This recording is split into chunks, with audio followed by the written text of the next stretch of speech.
and only hurt for a minute. This is not a tragedy. I've been waiting for so long now. I finally found someone to stand by me. You may be wondering why I, a man, technically, would choose to do a video on the film that was to girls in the 80s what old jazz mags found miraculously in the woods were to boys in the 80s, I would imagine. Well, it's simple. Up until a few weeks ago, my audience, such as it was, consisted of roughly 9 males to every female. Now it's 19 males to every female. Turns out, producing 2 back-to-back Star Trek videos with a total runtime of 50-odd minutes was more of a winner with bros than with home girls. Who knew? To prevent the channels from descending into a perma sausage fest, it was clear I needed to do something for the ladies.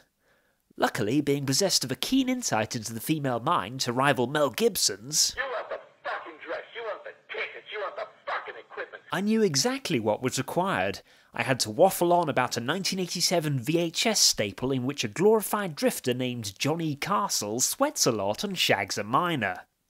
You're welcome, fairer sex. So, it's the summer of 1963, and the Housemans, including 17-year-old Baby, aka Ferris Bueller's sister, aka pre-nosejob Jennifer Grey, are spending 3 weeks at a holiday camp. Hello, campers. Heidi, hi!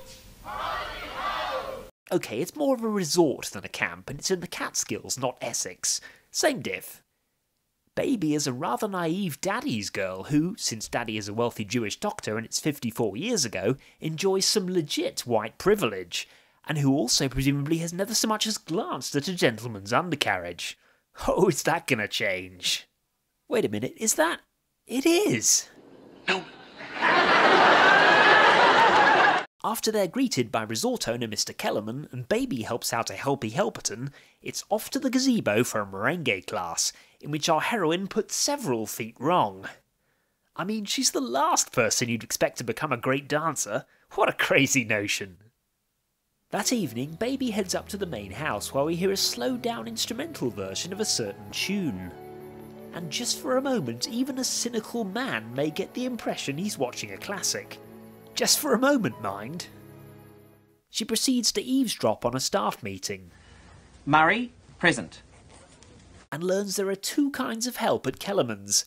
The college-educated waiters, who are expected to show the daughters a good time, and... Well, if it isn't the entertainment staff. These blue-collar bad boys, including of course the aforementioned Mr. Castle, no relation to Roy one assumes, are forbidden to lay a hand on the fragrant ladyfolk, lest they unravel the entire fabric of society. No touching! At dinner, Mr. K introduces table jockey / med student Robbie, who obligingly eye-bangs Baby's sister, then follows up with someone even sleazier, his grandson Neil, whose face appears stuck on the Lear setting, and who's only too willing to latch on to Baby. Jesus Christ, that is terrifying. There's a whole other movie here with Neil burying corpses under the gazebo. Following some old-timey tap routine, the band breaks into a mambo, and we get to see Monsieur Soiset and his mullet in action for the first time. Who's that? Oh, them. They're the dance people. Entertainment staff! Baby is strangely intrigued, but thankfully Mr. K curtails their brazen showboating. I should say so too, what? The apparently endless evening continues with Baby finally getting her hands on a... Actually, I think that's a hen. God damn it! Unimpressed by this literal cock tease and Newman stand-up... Newman!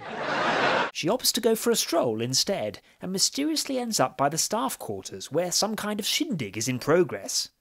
Helpy's heading up there with some watermelons, so she offers to assist him again. Well, it is important to have plenty of them stacked at all times. Thus, Baby gains entree to a degenerate grindathon. Honestly, what would Bruce Forsyth say? Where'd they learn to do that? In Satan's bordello, that's where. Anyway, Johnny and his partner Penny soon show up as well, and engage in a dance that essentially comprises a succession of whiplash injuries. They look great together. Yeah. You'd think they were a couple, wouldn't you? Aren't they? Nah, Not since we were kids. By this point, Baby is practically drooling, but luckily for her, after updating Johnny on the fruit situation, I carried a watermelon. she finally gets a chance to storm the castle. Steady on, eh? The next day at the lake, Robbie furthers his scheme to stump the sister by bragging about purchasing an unreliable car. If tips keep up, I'll have enough for my Alfa Romeo. And Baby fails to connect with Penny. I envy you. Oh no you didn't, or something.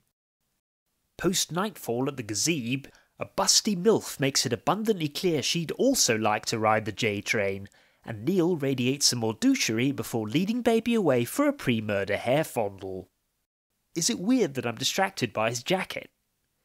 Hey, I'm getting something out of this movie, okay? Last week, I took a girl away from Jamie, the lifeguard, and he said to her right in front of me, "What does he have that I don't have?"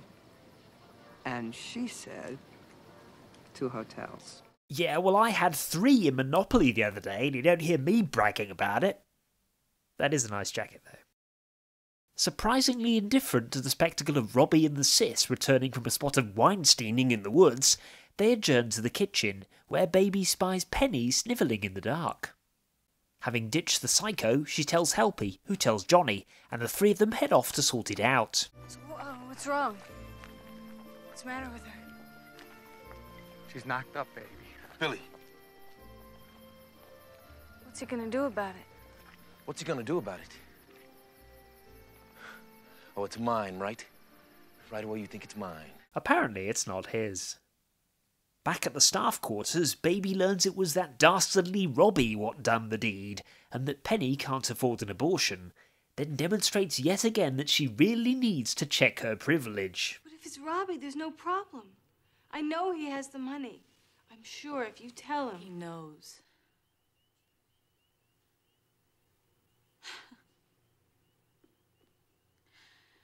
Go back to your playpen, baby. Undaunted, she corners the prick at breakfast and implores him to do the decent thing, and when he not only refuses but miraculously pulls some Ayn Rand from his ass, Kitty reveals her claws. Water? That'll never come out.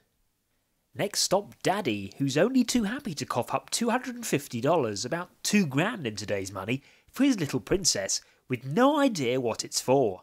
Nice parenting, Pops. Our heroine returns to Dry Hump Central. It's super creepy with the sound off, by the way, and proffers the cash.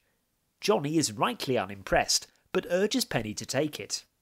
Turns out there's another problem, though. I can only get her an appointment for Thursday. They do their act at the Sheldrake on Thursday night. If they cancel, they lose this season's salary, next year's gig. If only there was someone who could fill in for Penny while she's away. But who on earth? What, do you want to do it? You want to take time out from Simon Says? I can't even do the merengue. She can't even do the merengue. That's the worst idea since... Oh, okay then. So Johnny subjects Baby to a crash course in that dancing lark, meaning it's time for a montage, wherein she begins her transformation from innocent caterpillar to slutty butterfly. Once she's done strutting, Johnny employs some more questionable teaching methods and, hang on, would this technically be another montage or the same montage? I'm not sure. Spinning, that's a good trick. Yes, jolly good. And we're back at the... Nope, still going. Tremendous, yes, you work that. There. I guess there's no air conditioning in those chalets, eh? Not even a fan? Ah, the famous grazing of the side boob. Very important to the routine. Not at all something he just worked in so he could cop a feel. And we're done? Always fade out in a montage. If you fade out, it seems like more time has passed in a montage. Yes, we're done. Given the strenuousness of this dirty dancing... Hey, that's the name of the show. It's perhaps no surprise that when Baby makes a minor mistake, Johnny nearly puts his back out. This causes them to quarrel, which causes Johnny to suggest they get out of there, which they manage to do once he's broken into his own car. Well, he says it's his car. You're wild! The The rain having stopped, since the film isn't set in a British holiday camp, they park in some woodland that's not being used by Robbie or the Psycho, and commence arsing about on a convenient tree trunk. Oh, for a passing predator.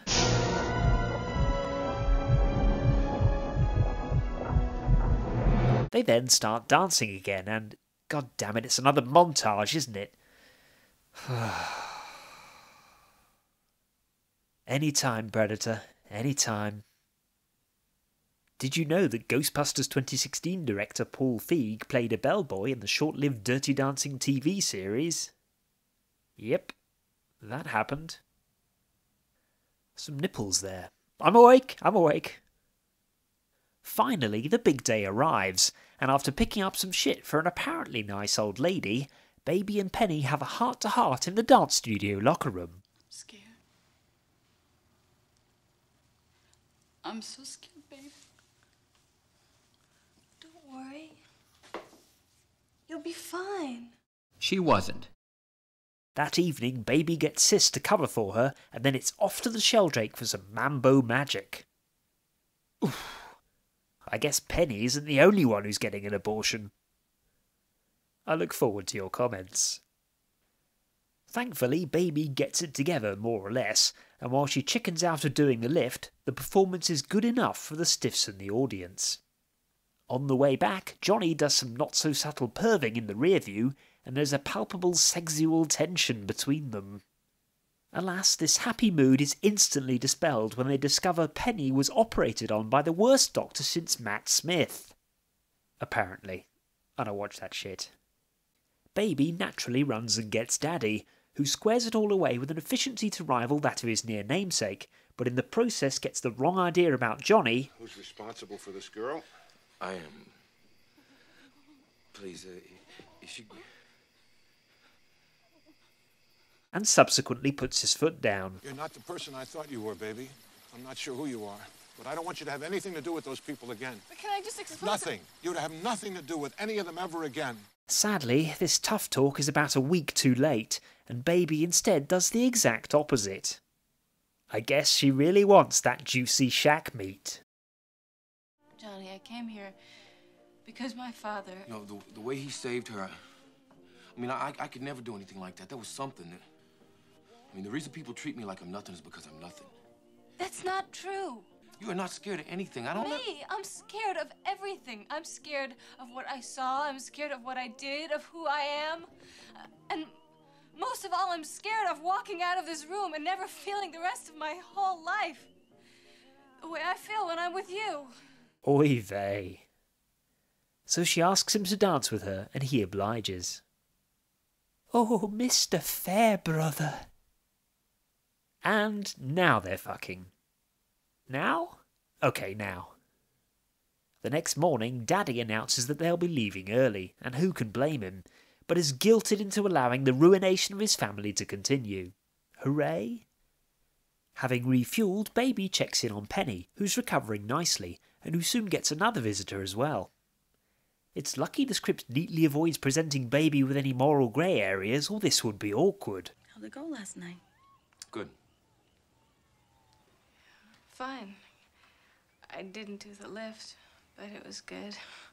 You did some other moves, didn't you, you brazen hussy? Nah, just kidding, you're alright. Actually, I'm not sure she is alright, because as soon as Johnny leaves to go do his job, she comes over all needy. Johnny!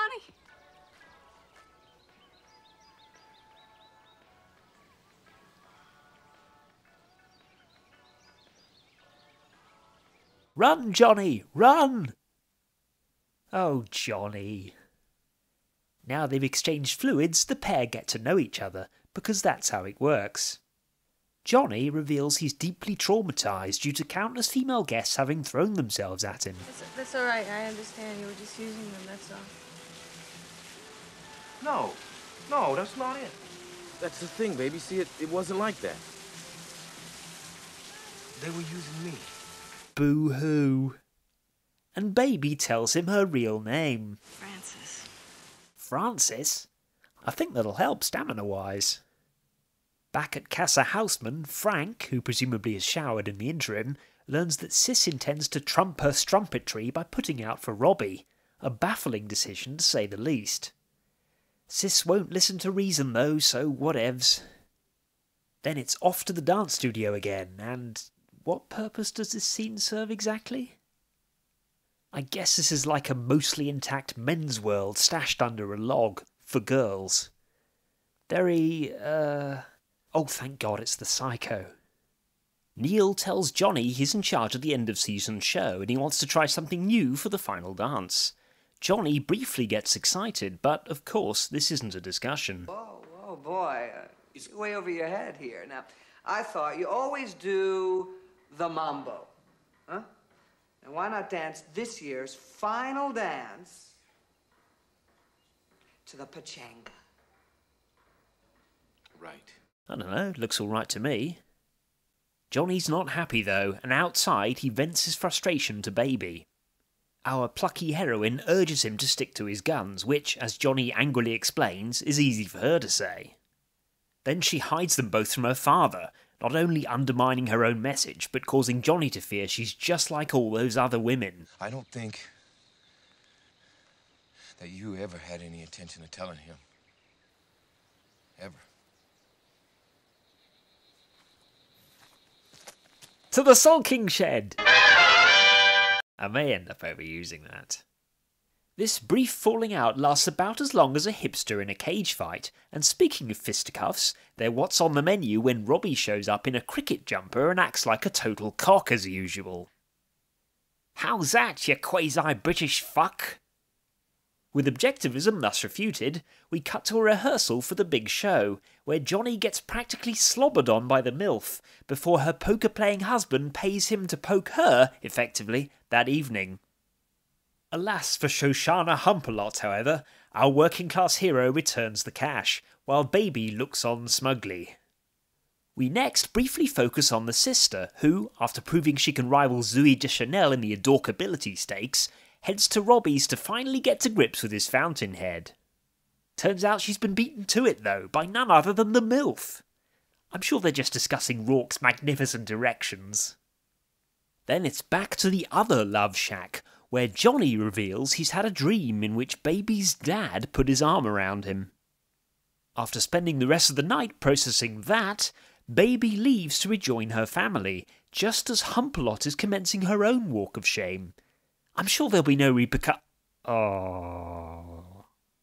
Before you can say listen and believe, the Kellermans are informing the Housemans that Humpalot's hubby's had his wallet nicked, and Humpalot has fingered Johnny for the crime. Since Johnny couldn't provide an alibi without dropping Baby in the proverbial, he's up the proverbial sans paddle. Baby's attempts to convince Mr. K and Daddy of Johnny's innocence prove unsuccessful, until she reluctantly reveals why she knows he didn't do nothing. I know he didn't take it because he was in his room all night. And the reason I know is because I was with him. Daddy takes this news about as well as you'd expect, and employing the rather bold tactic of accusing him of snobbery before turning on the waterworks fails to bring him round. Funny that. So Baby goes for a nap in the staff quarters, where Johnny brings word that the apparently nice old lady and her partner have been nabbed with a shit ton of wallets. I would have got away with it too if it hadn't been for you snooping kids. But nevertheless... I'm out, Baby.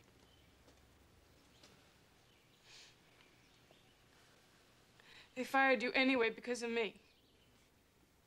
And if I leave quietly, I'll get my son a bonus. Now it's Baby's turn to be defeatist, and Johnny's to argue you gotta fight for what's right, man. In this vein, he pays a visit to Daddy, but the doc is understandably all out of patience. I see someone in front of me who got his partner in trouble and sent her off to some butcher while he moved on to an innocent young girl like my daughter. You could just tell him it wasn't you that knocked up Penny. Maybe? No? Well, fine, just leave then. I can't imagine being here without you even one day. No, I just think you have more time for horseshoes and croquette. It's croquet, you peasant. Honestly, I don't know what she sees in him. And so, having bid her a resigned farewell, he drives off to the vocal stylings of one P. Swayze. Get your car washed, you maverick renegade. While he's doing that, Baby occupies herself staring wistfully into the middle distance. That's some pro staring. And not kissing her sister. I guess this girls' film isn't for those kinds of girls, eh? Patriarchy. Then we proceed to the climactic finale. Kellermans, we come together, singing all as one. We have shared another season's talent, play and fun. What a wonderfully true voice Mr. Psycho possesses. With the show also featuring the sisters' ample dubes, everyone's having a good time. Well, except Robbie, after he's handed a fat tip by Dr. H, only to have it snatched away when he thanks him for his help read the penny sitch, assuming he knows already, because why would no one have said anything? And Mr. K, who's worried about the growth in air travel leading to potential guests flying to Europe instead. Don't sweat it, Max, it'll come around again. Still, most people are having a good time. But then somebody has to go and spoil it all by crashing this shindig with no survivors. Nobody puts baby in a corner.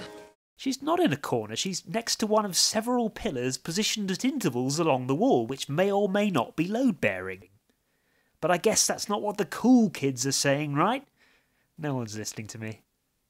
Having taken over the stage through sheer mullet power, Johnny explains what he's about. So I'm going to do my kind of dancing with a great partner who's not only a terrific dancer, but somebody who's taught me that there are people willing to stand up for other people no matter what it costs them. Is it Kevin Bacon? Hitler? Okay, I'll settle down. So Helpy drops the needle on that song, and Baby and Johnny go on and change the world through the medium of dance. And I owe it all to you.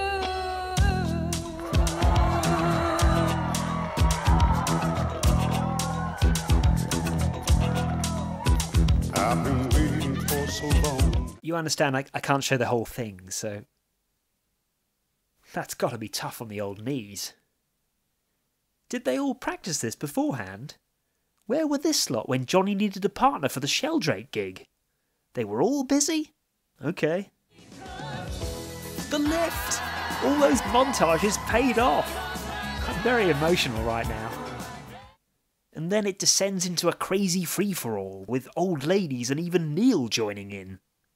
And in a final sign of civilizational collapse, Johnny gets accepted into the middle class. When I'm wrong, I say I'm wrong.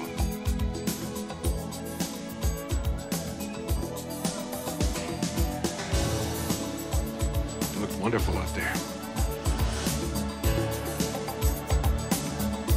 Their sweaty shenanigans thus legitimised, our golden couple return to the dance floor, where Johnny looks kinda constipated, but hey, that's love.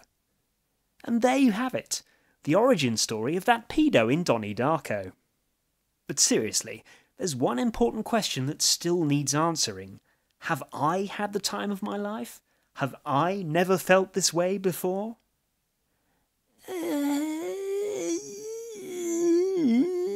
Nipples.